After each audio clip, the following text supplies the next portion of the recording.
Indiscretions. Citra and Rowan were not always together at gleanings. Sometimes Scythe Faraday took just one of them. The worst gleaning Citra witnessed took place in early May, just a week before Vernal Conclave, the first of 3 conclaves she and Rowan would attend during their apprenticeship. Their quarry was a man who had just turned the corner and reset his age to 24. He was at home having dinner with his wife and 2 kids, who seemed to be around Citra's age. When Scythe Faraday announced who they had come for, the family wept, and the man slipped off into a bedroom. Scythe Faraday had chosen a peaceful bloodletting for the man, but that was not what happened. When Citra and the Scythe entered the room, he ambushed them. The man was in peak condition, and in the arrogance of his new rejuvenation, he rejected his gleaning and fought the Scythe, breaking his jaw with a vicious punch. Citra came to his, and, trying some Bokator moves she had learned from Scythe Ying, and quickly learned that applying a martial art is much different from practice in a dojo. The man swatted her away and advanced on Faraday, who was still reeling from his injury. Citra leapt on him again, clinging to him, for the moment giving up anything beyond eye gouging and hair pulling. It distracted him just long enough for Scythe Faraday to pull out a hunting knife he had concealed in his robe and slit the man's throat. He began gasping for air, his hands to his neck, trying futilely to hold back the flow of blood. And Scythe Faraday, holding a hand to his own swelling jaw, spoke to him, not with malice, but with great sorrow. "Do you understand the consequences of what you've done?" The man could not answer.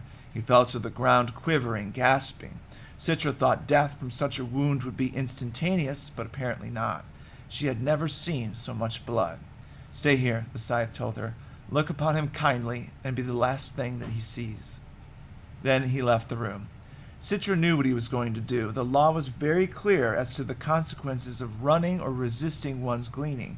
She couldn't close her eyes because she was instructed not to. But if there was a way, she wished she could have closed her ears, because she knew what she was about to hear from the living room. It began with pleas from the woman begging for the lives of her children, and the children sobbing in despair. "Do not beg," Citra heard the Scythe say sharply. "Show these children more courage than your husband did." Citra kept her gaze fixed on the dying man's until his eyes finally emptied of life. When she went to join Scythe Faraday, steeling herself for what was to come. The 2 children were on the sofa, their sobs having degraded into tearful whimpers. The woman was on her knees, whispering to them, comforting them. "Are you done?" the Scythe said impatiently. At last the woman rose. Her eyes were tearful, but they no longer seemed pleading. "Do what you have to do," she said. "Good," said the Scythe. "I applaud your fortitude. Now, as it happens, your husband did not resist his gleaning." Then he touched his swelling face. "However, my apprentice and I had an altercation, resulting in these wounds." The woman just stared at him, her jaw slightly unhinged. So was Citra's. The Scythe turned to Citra and glared at her. "My apprentice shall be severely disciplined for fighting with me." Then he turned back to the woman. "Please kneel." The woman fell to her knees, not so much a kneel as a collapse. Scythe Faraday held out his ring to her. "As is customary, you and your children shall receive immunity for gleaning for 1 year henceforth. Each of you, please kiss my ring." The woman kissed it again and again and again. The Scythe said little after they left. They rode a bus because whenever possible the Scythe avoided the use of a public car. He saw it as an extravagance. When they got off at their stop, Citra dared to speak. "Shall I be disciplined for breaking your jaw?" Citra knew it would be healed by morning, but the healing nanites were not spontaneous. He still looked pretty awful. "You will speak to no one of this," he told her sternly. "You will not even comment on it in your journal. Is that clear? The man's indiscretion shall never be known." "Yes, Your Honor." She wanted to tell him how much she admired him for what he had done, choosing compassion over obligation. There was a lesson to be learned in every gleaning, and today's was one she would not soon forget: the sanctity of the law and the wisdom to know when it must be broken. Citra, try as she might to be a stellar apprentice, was not immune to indiscretion herself. One of Citra's nightly chores was to bring Scythe Faraday a glass of warm milk before bed. "As in my childhood, warm milk soothes the edges of the day," the Scythe had told her. "I have, however, dispensed with the cookie that once came with it." The thought of a Scythe having milk and cookies before bed bordered on absurd to Citra, but she supposed even an agent of death would have guilty pleasures. Quite often, however, when a gleaning had been difficult, he would fall asleep before she came into his room at the appointed time with the milk. In those cases, she would drink it herself or give it to Rowan, because Scythe Faraday made it clear that nothing in his household was ever wasted. On the night of that awful gleaning, she lingered in his room a bit longer. Scythe Faraday, she said gently, then said it again. No response. She could tell by his breathing he was out. There was an object on the nightstand. In fact, it was there every night. His ring. It caught the oblique light spilling in from the hallway. Even in the dim room, it glittered. She downed the glass of milk and set it on the nightstand so that in the morning the Scythe would see she had brought it and that it hadn't been wasted. Then she knelt there, her eyes fixed on the ring.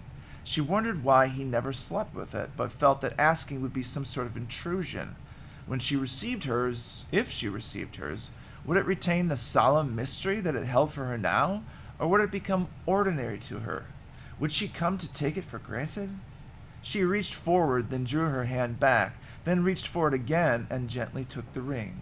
She turned it in her fingers so that it caught the light. The stone was big, about the size of an acorn.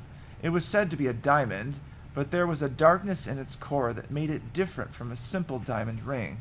There was something in the core of that ring, but no one knew what it was. She wondered if even the Scythes themselves knew.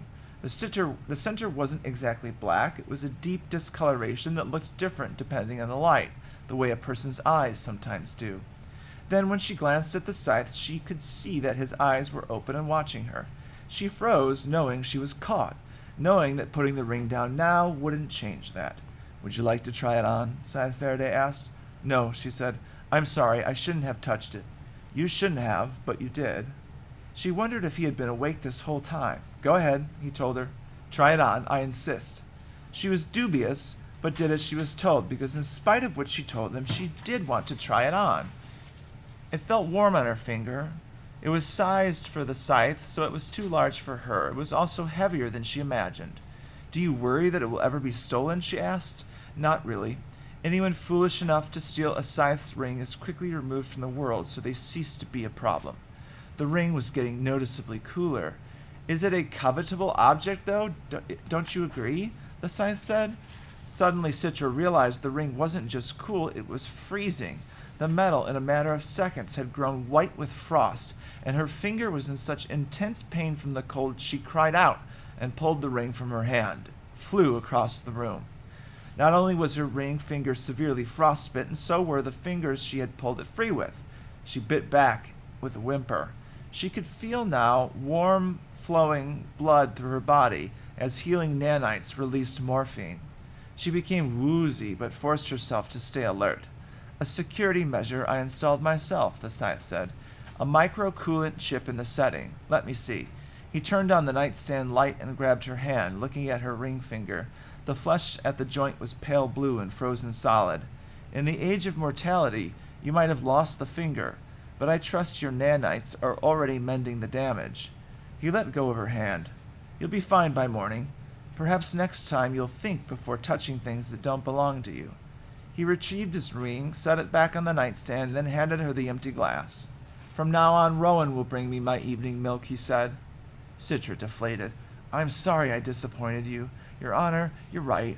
I don't deserve to bring you your milk. He raised an eyebrow. You misunderstand. This is not punishment. Curiosity is human. I merely allowed you to get it out of your system. I have to say, it took you long enough. Then he gave her a little conspiratorial grin. Now let's see how long it takes Rowan to go for the ring. Sometimes when the weight of my job becomes overwhelming, I begin to lament all the things lost when we conquered death. I think about religion and how once we became our own saviors, our own gods, most faiths became irrelevant. What must have been like to believe in something greater than oneself, to accept imperfection, and to look with a rising vision of all we could never be? It must have been comforting. It must have been frightening. It must have lifted people from the mundane, but also justified all sorts of evil. I wonder if the bright benefit of belief outweighed the darkness its abuse could bring.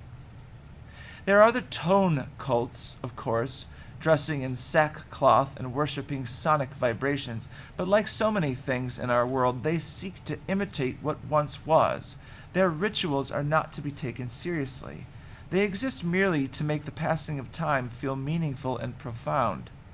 Lately, I've been preoccupied with a tone cult in my neighborhood. I went into their gathering place the other day. I was there to glean one of the cult's congregants, a man who had not yet turned his first corner. They were intoning what they called the resonant frequency of the universe. One of them told me that the sound is alive, and that harmonizing with it brings inner peace.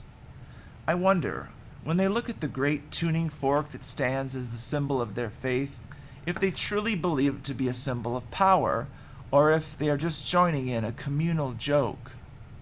From the Gleaning Journal of H.S. Curie.